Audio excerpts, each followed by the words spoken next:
Moi, je suis anesthésiste réanimatrice depuis très longtemps et je suis toujours contente de faire ce métier.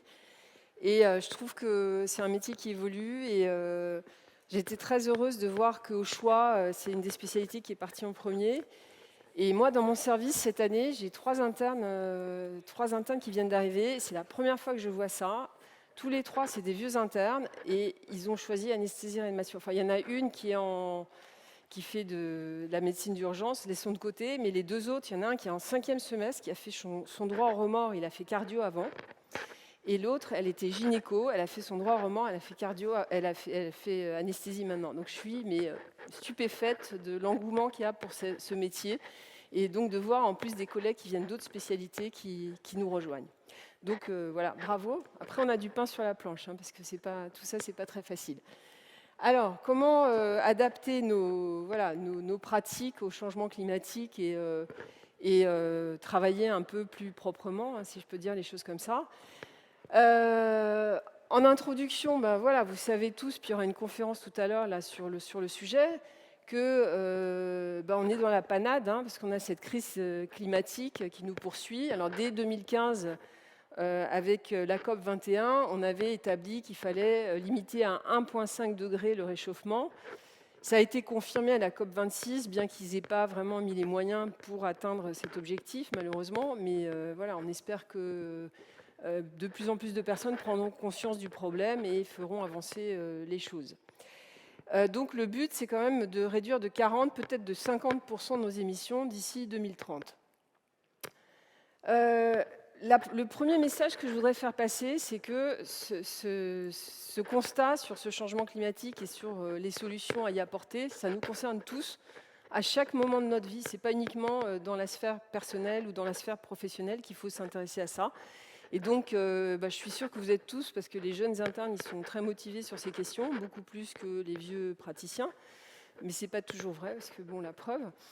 Et à chaque moment de votre vie, posez-vous la question de savoir est-ce que ce que je suis en train de faire, ça a un impact environnemental et est-ce que je peux faire différemment. Et vous le savez, tout ça, c'est pas nouveau pour vous, que ce soit prendre une voiture, faire sécher son linge dans une machine, recycler, aller acheter nouveau ou acheter déjà utilisé, commander chez Amazon, etc. À chaque étape de votre vie, posez-vous la question à tout moment et faites-le aussi dans votre sphère professionnelle. Parce que souvent, ce qui s'est passé, c'est qu'on faisait ça très bien à la maison, dans notre sphère personnelle, mais en fait, au boulot, on se disait, on n'est pas concerné. Alors là aussi, j'ai trouvé ça sur Internet, j'ai trouvé ça assez amusant. Donc là, il y a tout le chiffrage de tout ce que vous faites tous les jours, les messages sur votre iPhone, regarder une série sur la télé, bref. Donc regardez ça et méditez sur ces chiffres parce que c'est souvent très intéressant. Alors là où on est encore plus concerné en tant que médecin, c'est que ce changement climatique, il a un impact sur notre santé.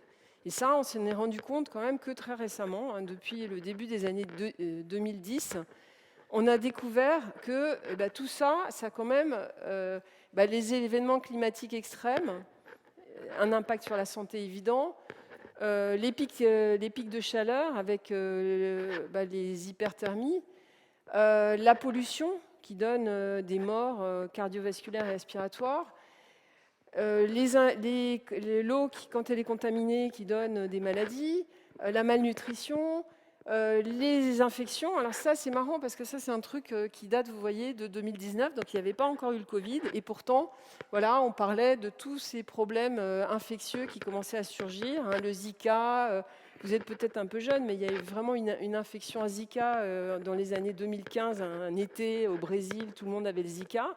C'était déjà le changement climatique. On parle aussi souvent du palu, du Lyme, tout ça, la dengue, chikungunya. Il y avait une épidémie à La Réunion il y a quelque temps. Donc voilà, on commençait déjà à se rendre compte de l'impact que ça pouvait avoir sur nos santé. Et puis, sans compter tous les problèmes de déplacement de population. On sait par exemple qu'au Moyen-Orient, les printemps arabes, ils ont été probablement en relation avec des années de sécheresse, avec des cultures qui étaient plus faibles, des gens qui avaient faim, qui ont commencé à émigrer, puis à trouver que les conditions sociales étaient mauvaises, etc., à faire la révolution, et puis tout ce qui s'en est suivi. On pense que tout ça, c'est les conséquences du changement climatique. Alors, il y a la crise climatique, mais il y a aussi la crise sanitaire qui s'est rajoutée, donc avec le Covid qui est arrivé en 2020. Donc la personne qui était là tout à l'heure l'a dit, 5 millions de morts dans le monde. Là c'est le nombre de cas dans le monde, hein, c'est impressionnant. Donc là, vous avez bien compris que le Covid, c'était aussi en relation avec le changement climatique, mais c'est une crise qui s'est rajoutée à la crise climatique. Et ces deux crises, on a parlé de convergence des crises, parce qu'on s'est rendu compte aussi à un moment donné que lutter contre le changement climatique, c'était lutter contre ces épidémies et ça permettait aussi d'améliorer la situation du Covid. Donc on est dans une convergence de crises qui donne le même résultat, c'est-à-dire une atteinte à notre santé et au développement des populations. Alors, en santé, on est donc impacté parce que le changement climatique impacte la santé, que nous, on s'occupe de santé, mais on est aussi impacté parce que nos systèmes de santé, ils contribuent au réchauffement climatique parce qu'ils génèrent des tonnes d'émissions de CO2. Et il y a aussi d'autres formes de pollution, parce qu'on parle toujours du CO2, mais en fait, il y a beaucoup d'autres formes de pollution qui peuvent être répertoriées. L'acidification des océans, l'eutrophisation, la couche d'ozone, etc. Donc il y a toutes sortes de pollutions qui sont générées par le système de santé, et c'est tout à fait normal puisqu'on est une entreprise comme les autres. Qu'on fabrique des avions ou qu'on soigne les gens, on est une entreprise, et toute entreprise pollue, génère du CO2 et participe en fait au réchauffement climatique. Donc on voit ici, ça c'est un travail qui avait été fait par le système anglais de santé qui est assez en avance sur ces questions et qui avait fait l'empreinte carbone des systèmes de santé. Donc on voit ici avec le problème des transports, des personnels, des patients, des malades, les déchets, les achats, et puis toutes sortes d'autres paramètres dont on va parler tout de suite. Alors, nous, en tant qu'anesthésistes-réanimateurs, on est encore plus impactés que les autres médecins par ces problèmes de crise sanitaire, crise climatique. Pourquoi ? Parce que les conséquences du changement climatique, qu'est-ce qu'on a vu ? Qu'est-ce que c'est ? Les événements climatiques extrêmes. Les événements climatiques extrêmes, ça crée des traumatismes chez les patients. Et qui est-ce qui va les prendre en charge ? C'est nous. Les maladies infectieuses, le Covid, c'est nous aussi. Les seuls qui ont travaillé pendant la crise Covid et pendant le confinement, c'était les anesthésistes-réanimateurs. Les orthopédistes, ils venaient aider pour retourner les patients. Mais vous avez vu que c'était quand même spectaculaire. Tout d'un coup, on était les piliers de l'hôpital. Les conséquences de la pollution, avec tous ces infarctus, ces maladies pulmonaires, etc., qui finissent en réanimation, c'est nous aussi. Les canicules, n'en parlons pas, parce qu'il y a quand même des conséquences majeures de ces événements. Il y a aussi des nouvelles maladies qui sont apparues avec le changement climatique. Et là, il y avait une publication il y a quelques années qui avait montré plusieurs cas d'insuffisance rénale terminale chez des travailleurs de canne à sucre en Amérique du Sud. Maintenant, on en a retrouvé en Inde, on en a retrouvé à La Réunion, on en a retrouvé même dans l'est de la France. Et on pense que c'est lié au réchauffement climatique et aux pesticides qui sont utilisés dans les cultures. Et donc, c'est des jeunes de 40 ans qui font une insuffisance rénale terminale en quelques mois. Et si on ne les prend pas en charge, ils décèdent. Il y a eu beaucoup de décès. Et donc, c'est des nouvelles pathologies. Alors là, ils appellent ça Chronic Kidney Disease of Unknown Origin. Bon, on a quand même des idées sur l'origine. Et ça, c'est aussi des patients qu'on va prendre en charge. Enfin, le déplacement des populations, ça génère aussi des impacts sur la santé qui sont majeurs. Donc voilà, c'était Calais il y a quelques années, mais vous savez que ça, c'est la France. Ce n'est pas le fin fond de l'Afrique ou n'importe quel pays. Ça, c'est en France, donc des déplacements de population avec des conditions de vie, avec des conditions sanitaires vraiment limites, et là aussi qui sont impactés les anesthésistes-réanimateurs.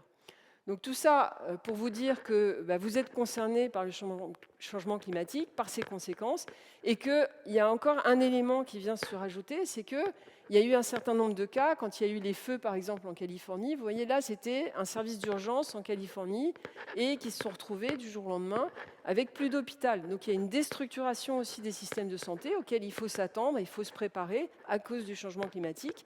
Et en quelque sorte, on l'a vécu pendant la crise Covid, ce n'était pas une destruction matérielle, mais c'était une destruction logistique, puisqu'on n'avait plus de matériel, on n'avait plus de personnel, les gens étaient malades, il n'y avait plus de lits de réanimation, on en a parlé tout à l'heure, etc. Donc, triplement, quadruplement impacté, et vous devez prendre conscience que à l'avenir, c'est vous qui serez les acteurs majeurs du changement climatique et de ses conséquences sur la santé. Alors revenons à notre sujet. Donc on a vu gros impact avec des émissions de CO2 du secteur de la santé qui participent au réchauffement climatique. L'anesthésie, évidemment, n'est pas de reste avec le bloc opératoire. C'est le cœur de l'hôpital. On dit que c'est 30% de tout, 30% de l'énergie, 30% des déchets, 30% des achats, donc 30% du personnel. Donc on est au cœur du réacteur et on est des gros producteurs, émetteurs de CO2, pollueurs, etc. Donc à chaque moment, sur votre lieu de travail, vous devez utiliser la règle des 5 R. Ça, c'est quelque chose qui vient de la vie de tous les jours. Quand on trie dans les poubelles à la maison, on a une petite feuille qui dit vous devez recycler, réutiliser, réduire, etc., etc. C'est vrai aussi sur votre milieu professionnel. Donc en anesthésie, vous devez réduire d'abord, réutiliser, recycler, repenser vos pratiques et faire de la recherche. Alors, je ne sais pas pourquoi j'ai mis réduire sur le chirurgien, mais je n'ai pas fait exprès, c'était un acte manqué. Donc, à chaque étape, quand vous êtes au boulot, vous vous dites, qu'est-ce que je peux faire? Les 5 R, vous les déroulez et vous essayez de trouver des solutions. Alors, on va voir aussi que ce que je vous dis sur le secteur de l'anesthésie-réanimation et du bloc opératoire, ça a été démontré. Là, c'était une publication de 2017. Ils avaient pris trois systèmes de santé, Canada, États-Unis et Angleterre, et ils ont fait le carbone footprint, le coût carbone de 1 cas au bloc opératoire. Alors, je vous passe les détails parce que c'est de l'ingénierie environnementale. Donc, il faut calculer le scope 1, scope 2, scope 3, etc. Mais en gros, ce qu'ils avaient trouvé, c'est que il y avait trois pôles principaux qui émettaient du CO2 chez ces patients au bloc opératoire. On voit en bleu les gaz anesthésiques. Vous voyez que c'était réparti différemment dans les 3 secteurs. L'énergie et en vert les poubelles et l'approvisionnement. Alors, on voit qu'en Amérique du Nord, la part des gaz anesthésiques était monstrueuse. Plus de la moitié des émissions de CO2 par cas étaient dues aux gaz anesthésiques. Ce n'était pas le cas en Angleterre, puisqu'ils ont des pratiques qui sont différentes de l'Amérique du Nord. En revanche, en Angleterre, on voit que l'énergie était prépondérante. Et pourquoi? Parce qu'ils ont des locaux complètement vétustes, des passoires thermiques et donc des problèmes énergétiques majeurs en Grande-Bretagne. Alors, en moyenne, donc, ils avaient calculé par patient qu'on était autour de 160 kg équivalent carbone d'émissions de CO2 par patient opéré au bloc opératoire. Et je pense que pour vous rendre compte de ce que ça représente, c'est comme d'aller de Lille à Berlin en voiture. Donc à chaque fois que vous endormez un patient au bloc opératoire, vous faites en voiture Lille-Berlin en voiture. Je ne sais pas si vous imaginez l'énormité. Il y a 200 millions d'anesthésies par an dans le monde. Donc, vous faites le calcul. Donc, on a un impact majeur sur les émissions de CO2 dans le monde et il faut agir contre ça. Donc, les gaz anesthésiques, on a vu que c'était une problématique, en tout cas en Amérique du Nord, mais c'est vrai aussi probablement dans certains établissements et encore dans certains établissements en France et dans d'autres pays. Et dès 2015, il y avait des physiciens un peu fous qui avaient collecté dans 3 endroits du monde, voire Antarctique, Europe et Pacifique, Sud-Pacifique. Ils avaient des échantillons de gaz atmosphérique qu'ils avaient gardés depuis les années 2000. Et ils sont allés chercher dans ces échantillons s'ils trouvaient des gaz anesthésiques. Ils en ont trouvé, et on voit ici, pour le sévoflurane, le desflurane et la lotane, que depuis 2000, il y a une évolution avec une augmentation pour le sévo et le desflurane, une augmentation très nette, et une baisse pour la lotane, puisque c'est un gaz qu'on n'utilise plus dans les pays développés, dits développés. C'est un gaz qu'on utilise encore un peu dans les pays un peu moyens et faibles revenus. Et donc, les gaz que vous utilisez au bloc opératoire tous les jours, on les retrouve dans le Pacifique, dans l'Antarctique et en Europe, enfin dans ces échantillons de gaz atmosphérique. C'est quand même une illustration de la pollution qu'on entraîne. Et quand on sait par surcroît que ces gaz anesthésiques, c'est des gaz à effet de serre direct, c'est-à-dire qu'il n'y a aucune transformation, c'est directement dans l'atmosphère, c'est des gaz à effet de serre. Et que leur pouvoir en fait polluant, c'est ce qu'on appelle le PRG, le pouvoir de réchauffement global, qu'on peut calculer à divers temps.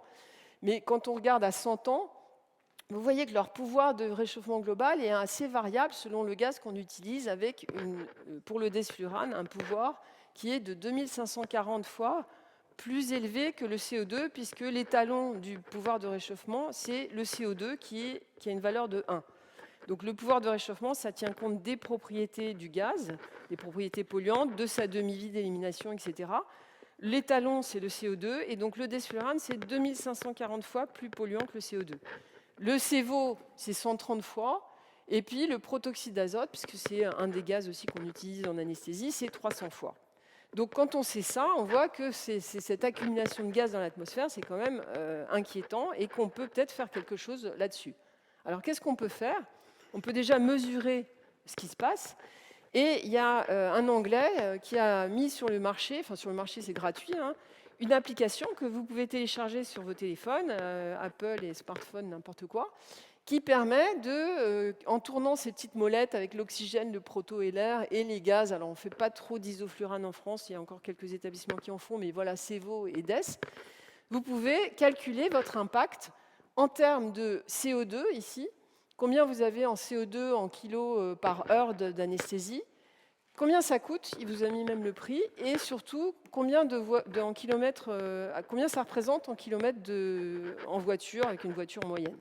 Et donc ça, c'est très amusant parce qu'au bloc opératoire, vous pouvez voir, en fonction de comment vous réglez vos gaz, et quel gaz vous utilisez, si vous mettez du DES ou du CEVO, combien ça va vous coûter, et à combien vous participez au réchauffement global. Donc je vous conseille de la télécharger. On peut faire quoi? On peut, alors je vous ai mis tout à l'heure les 5 R, on peut réduire, repenser et rechercher, c'est difficile à dire. Et par exemple, le proto, on a vu que c'est 300 fois plus polluant que le CO2. Le proto, de mon humble avis, on n'en a plus besoin en 2021. Et il y a des établissements qui ont construit des blocs sans proto. Il y a encore des établissements qui l'utilisent, mais vous pouvez construire votre bloc ou même arrêter de l'utiliser s'il est déjà installé. Et nous, c'est ce qu'on a fait ici à l'Institut Gustave Roussy. Progressivement, on voit les grandes barres bleues, là, c'est le protoxyde d'azote. Donc depuis 2017, on a réduit son utilisation et puis on l'a même arrêté. Il y en a encore un petit peu de résiduel parce qu'il traîne dans les tuyaux. Et on s'est aperçu qu'en faisant ça, on avait diminué notre émission de CO2 de 94 tonnes par an. Et on avait aussi fait des économies monétaires, parce que le développement durable, et quand on commence à réfléchir à ces questions, alors il y a des gens qui disent que ça coûte cher, oui ça coûte cher, mais ça peut aussi rapporter de l'argent, parce qu'on fait des choix, on repense nos stratégies, on fait des économies, et vous voyez qu'ici, dans notre cas, on a économisé de l'argent et diminué nos émissions de gaz. Donc on peut arrêter d'utiliser un gaz qui ne nous semble pas utile. On peut faire la même chose avec le desflurane. Je vous ai dit que le desflurane était 2540 fois plus polluant que le CO2 et 20 fois plus polluant que le sévoflurane. Donc, à l'Institut Curie, toujours, depuis 2015, on a commencé à réfléchir à ces questions. On voit les barres bleues. On a diminué et puis pratiquement arrêté la consommation de desflurane. Et vous voyez, la consommation de sévoflurane, elle est restée stable, elle n'a pas augmenté tant que ça, alors qu'on a arrêté d'utiliser le desflurane et qu'on avait augmenté l'activité, etc. Et ça, qu'est-ce que ça a permis? Ça a permis de baisser nos émissions de 73 tonnes d'équivalent CO2 par an, et on a économisé 23 500 € par an. Donc là aussi, économie sur le plan environnemental et économie budgétaire. On peut aussi diminuer l'utilisation des gaz en monitorant la profondeur de l'anesthésie. Parce que si on ouvre les cuves et qu'on ne regarde pas ce que fait le patient, on va mettre beaucoup trop. Donc il faut adapter. Ce matin, il y avait un topo sur l'hémodynamique. C'est tout à fait ça. Il faut adapter au patient. Et en adaptant, souvent, on utilise moins que quand on ne regarde pas. Combien de temps il me reste? Parce que je ne veux pas être trop bavarde. Il faut me surveiller. Ah, ben ça va. En plus, si vous voulez intervenir, intervenez, hein, parce que c'est plus sympa quand c'est interactif. Donc, on peut réduire, repenser notre stratégie et faire de la recherche. Vas-y.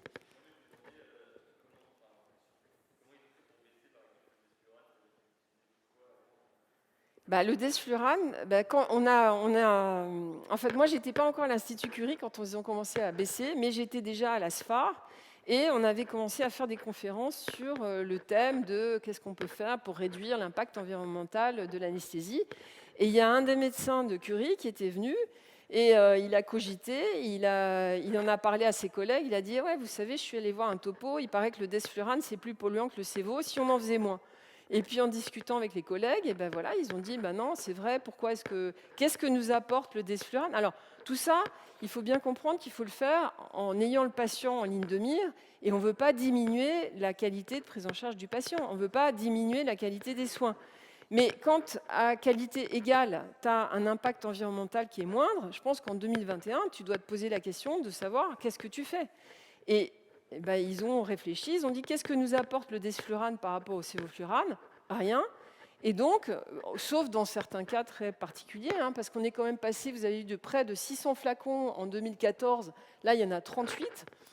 Et ils ont jugé qu'on pouvait le garder pour quelques indications confidentielles, mais que ça ne valait pas vraiment le coup de continuer avec ce gaz.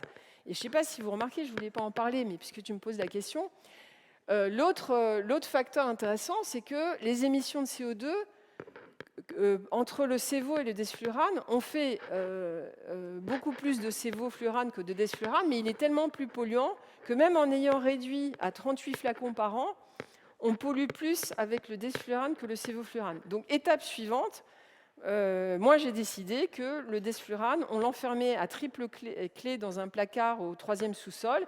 Et s'il y a vraiment un médecin ou un infirmier qui veut absolument faire son desflurane, il va se le chercher au 3e sous-sol et avec 3 clés. Et je peux vous dire que ça arrive très rarement parce que on a quand même un peu la flemme et visiblement ça ne rend pas autant de services que ça. Donc voilà comment ça se passe. Et le protoxyde d'azote, c'est pareil. Ils devaient construire le bloc opératoire. Ils ont compris qu'il y avait un problème avec le protoxyde d'azote qui, par ailleurs, il peut avoir des effets CMR, cancérigènes. Enfin bref, il y a d'autres problèmes avec le protoxyde d'azote qui ne sont pas tant pour les patients, mais pour nous en tant que personnel. Parce qu'un patient, il respire ça une fois, nous, on respire ça tous les jours. Donc, voilà. Et donc, ils ont réfléchi, ils ont dit, plus de protoxyde d'azote. Ils ont supprimé le protoxyde d'azote. On a construit un bloc sans. Dis-moi.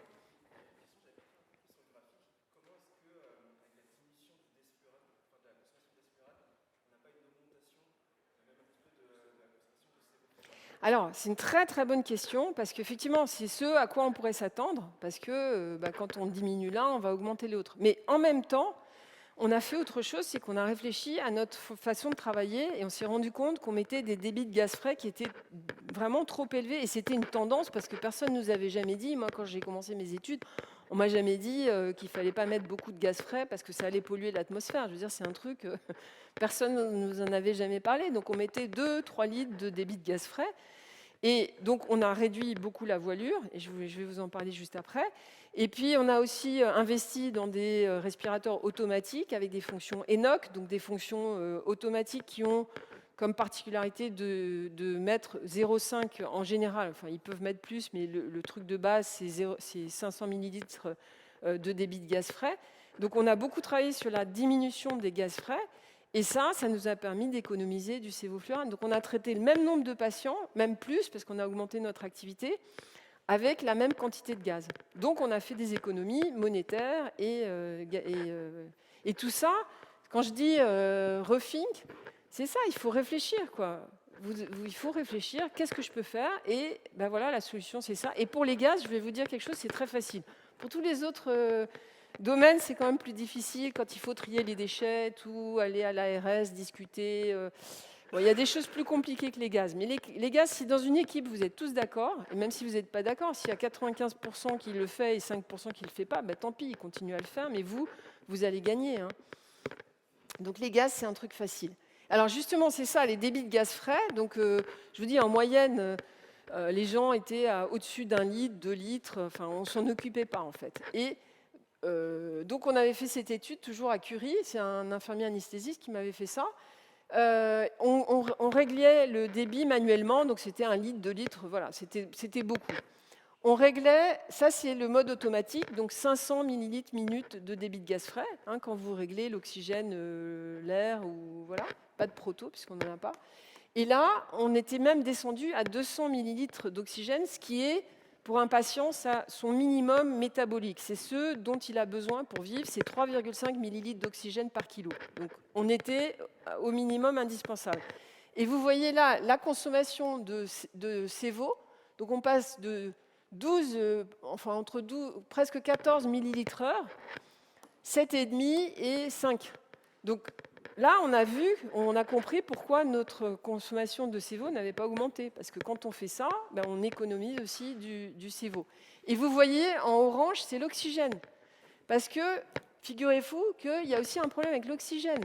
Vous avez vu dans la crise Covid, il manquait d'oxygène partout. Or, l'oxygène, c'est un truc, on s'en contrefout. Moi, quand je suis de garde le week-end, que je passe en salle de réveil, il y a des débitmètres allumés à 6 litres partout. Je passe mon temps à éteindre les débitmètres et à me dire mais pourquoi c'est allumé? Parce que tout le monde s'en fout. Quand on préoxygène un patient, on préoxygène avec 15 litres. Pourquoi est-ce qu'on met 15 litres? Est-ce qu'un patient a besoin de 15 litres d'oxygène pour sa préoxygénation? La réponse est non. Et donc tout ça fait que pendant la crise Covid, grosse panique parce qu'il n'y avait plus d'oxygène. Il y a des gens qui sont morts par manque d'oxygène. Alors, ce n'est pas le cas en France, mais il y a des pays où il y a eu des ruées pour acheter des bouteilles d'oxygène et tout, mais c'est lamentable parce que c'est un truc, il faudrait qu'on fasse attention à ça. Et ça a un coût, l'oxygène. Regardez, je l'ai calculé pour Curie, 4,6 tonnes de CO2 émis pour la livraison et l'utilisation de l'oxygène dans mon institut sur une année. Moi, je suis sûre qu'il y a 50% qui est parti dans la nature. Alors, par chance, l'oxygène, ce n'est pas un gaz à effet de serre. Donc déjà, c'est mieux. Mais voilà, il faut faire attention aussi à l'oxygène. Et diminuer les débits de gaz frais, c'est économiser aussi l'oxygène. Alors, on peut aussi réutiliser et recycler les gaz. Et il y a maintenant des dispositifs qui viennent juste d'être mis sur le marché. Nous, on est en train de l'installer. C'est un dispositif là qui permet de recapter les gaz à la sortie du respirateur. Ils sont retraités et ils sont dans des cartouches, ils partent dans une usine, ils sont retraités et ils ne sont pas encore réutilisés, mais à terme, ils pourront être réutilisés. Donc là aussi, c'est une piste pour l'avenir et je pense que vous verrez ces genres de dispositifs installés dans vos blocs opératoires. Et si ce n'est pas le cas, vous irez voir vos médecins et vous leur direz il faut s'équiper de récupérateurs de gaz anesthésique. Ça n'empêche pas de diminuer leur utilisation.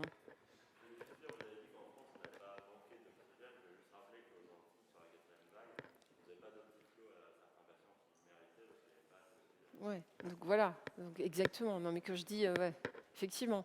Puis il y a eu quand même des tensions. Hein. Il y a eu des établissements où il y a eu des tensions sur la distribution de l'oxygène, etc. Non, mais tout à fait. Enfin, je suis d'accord avec toi.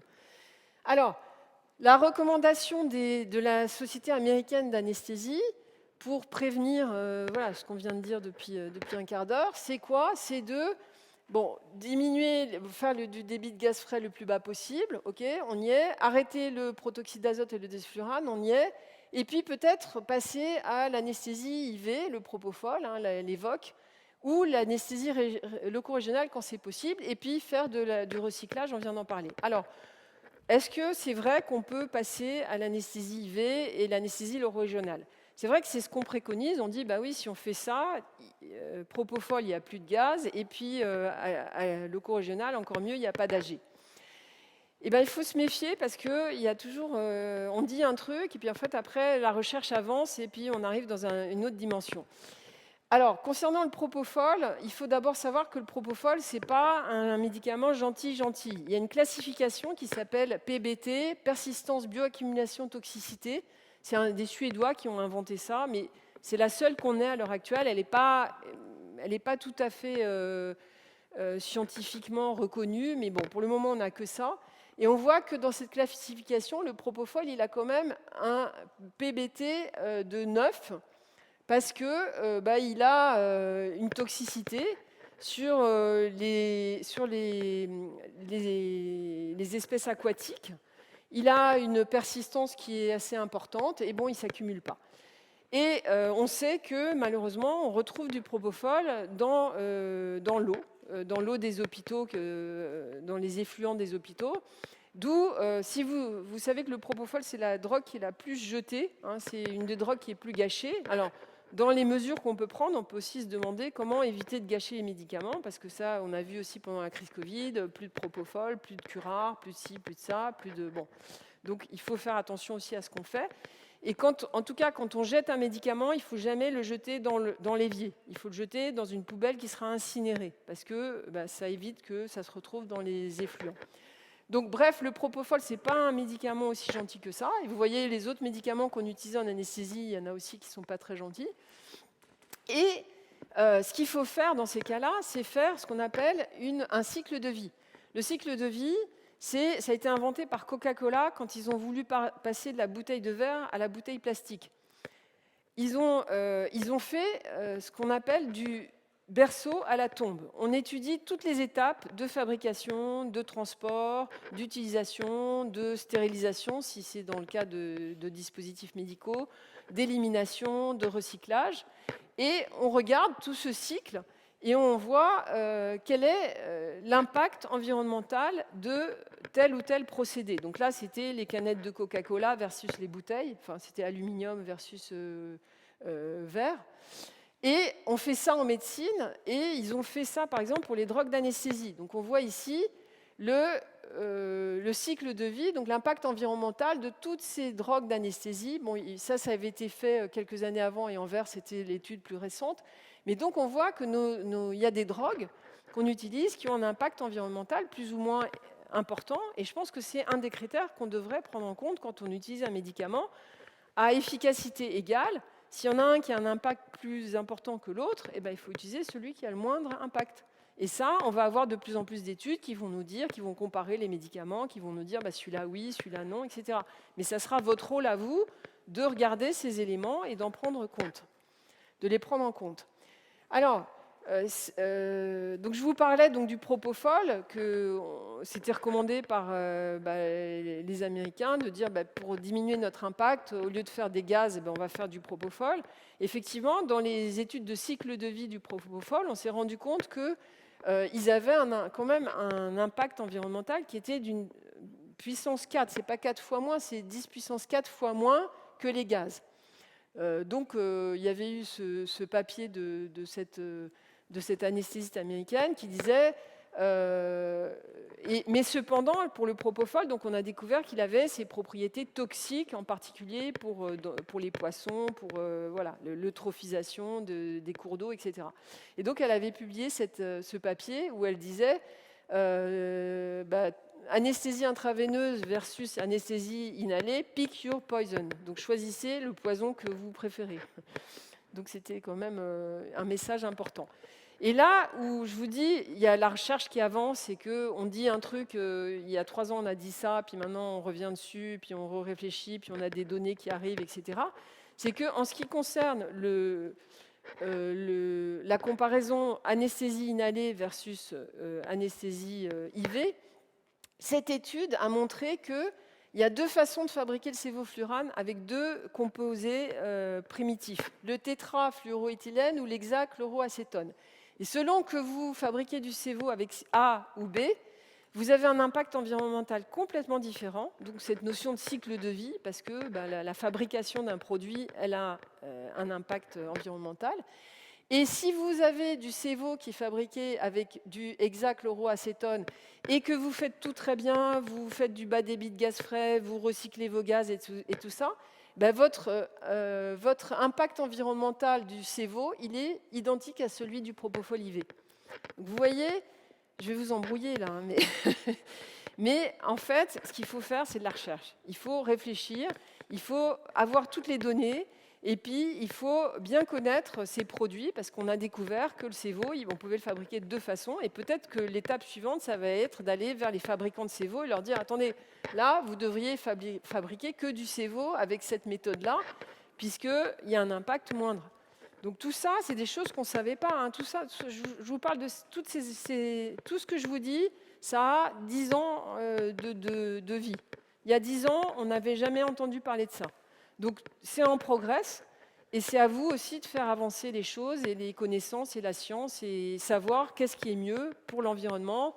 Peut-être que dans 5 ans, on pourra répondre à cette question, si c'est de faire de l'AG, de l'ARLR, du propofol. Alors justement, sur l'ALR, pareil, on a tous dit, bah oui, l'ALR, c'est très bien, puisqu'on n'endort pas les patients. Eh bien, pin, McGain, il vient de sortir dans Anesthésio, le dernier numéro, un cycle de vie de la chirurgie du genou, anesthésie générale versus rachis versus combiné. Là, on fait un peu des deux. Et ça, c'est le cycle de vie avec tous les impacts, vous voyez, donc l'électricité, les plastiques qu'on utilise, les casaques, les trucs, les machins, les médicaments, le CO2, la chaux sodée, l'oxygène, le sévoflurane, et ben, il trouve, lui, que l'arachis, il y a un impact plus important que l'anesthésie générale. Et il fait le même calcul, cette fois, donc l'Australie, c'est la première colonne, mais en Chine, Europe, États-Unis. Eh bien, bing, en Europe, ce n'est pas vrai. En Europe, l'anesthésie loco-régionale, elle a un impact environnemental moindre que l'anesthésie générale, alors que pour l'Australie, c'est le contraire. Et bien ça, c'est pourquoi? C'est parce qu'en Australie, ils n'ont que des énergies fossiles. Leur énergie, elle provient du charbon. Et dans le cycle de vie de quand on fait la chirurgie du genou sous anesthésie générale ou rachis, eh ben, on utilise de l'électricité, que ce soit pour le respirateur, que ce soit pour passer de l'oxygène liquide à l'oxygène gazeux, que ce soit pour utiliser la seringue électrique pour le propofol. Et l'impact est tel qu'en Australie, vous avez ce résultat qui est un résultat différent en Europe. Donc vous voyez à quel point c'est complexe et à quel point il faut travailler sur ces questions, et localement, et en fonction du contexte, de comment est produite l'électricité, etc. Je me dépêche. Combien il reste? J'ai fini? Alors, bon.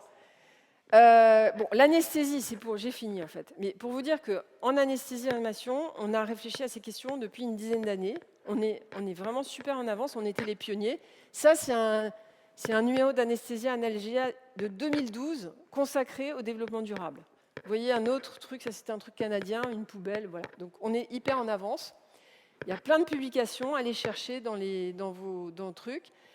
Je voulais vous dire que tous les ans paraît un rapport qui s'appelle le Lancet Countdown dans Lancet, qui est consacré au changement climatique et santé. C'est une mine de renseignements, c'est hyper bien fait.